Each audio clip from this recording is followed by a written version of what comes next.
చేశాడు ఇప్పుడు ప్రభు?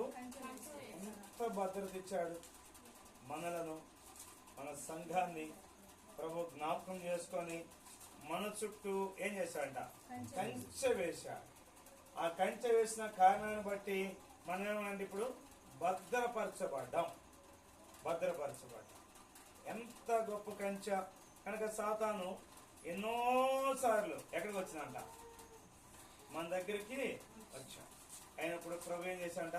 కంచె వేసి కాపాడిన వాడిగా ఉన్నాడు. ఇంకా చూడండి, ఆదికాండము 8వ అధ్యాయము 20వ వచనానికి వస్తే ఆ కాపుదల ఎలాంటిదో మనం జ్ఞాపకం చేసుకుంటే 8వ అధ్యాయం ఆదికాండం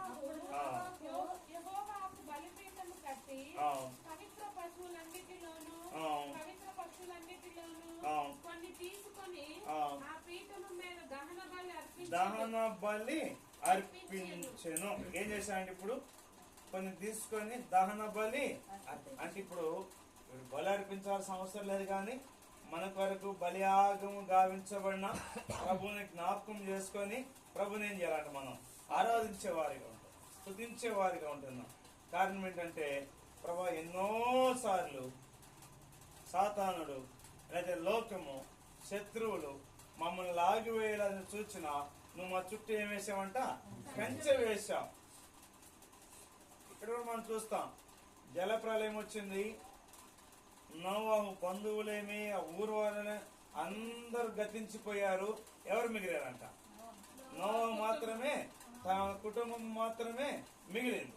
ఆ కారణాన్ని బట్టి ఏం చేశాడంట? ప్రభువుని స్తుతిస్తూ వచ్చాడు. కనుక మన జీవితాల్లో జ్ఞాపకం చేసిన మాట ఏంటంటే, ప్రభు మనల్ని రక్షించి సంఘంలోనికి తీసుకొని వచ్చి అన్ని సమయాల్లో భద్రపరుస్తూ మనం ఎన్నోసార్లు ప్రభుని మర్చిపోయినా ప్రభు ఏం చేయాలంట? మనలను మర్చిపోకుండా జ్ఞాపకం చేసుకుంటూ కొత్త పేరు పెట్టి దినదినము నూతన పరుస్తూ మనల్ని ప్రోత్సహిస్తూ మనకు కావాల్సిన సంవత్సరం అంతంలో కూడా సంవత్సరాది నుంచి సంవత్సరము అంతం వరకు నూతన సంవత్సరం వరకు ప్రభు మనల్ని జ్ఞాపకం చేసుకొని కొత్త అక్కరను తీర్చిన విధానాన్ని బట్టి నోవాహు చేసినట్లుగా మనం కూడా ఏం చేయాలంట? ప్రభువుని స్తుతించాలి కదా. ప్రభుని ఏం చేయాలంటే మనం స్తుతించాలి యథార్థంగా. ప్రభు ఇలాంటి స్థితిలో నువ్వు నన్ను ఏం చేసావంట? కాపాడుతూ వచ్చావని చెప్పి ప్రభుని ఏం చేయాలంటే ఇప్పుడు మనము స్తుతించే వారిగా ఉండాలి. అయితే కొన్నిసార్లు ఒక మాట చదువుదాం.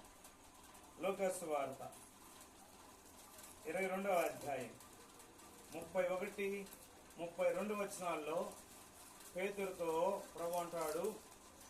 లూకాసు వార్త 22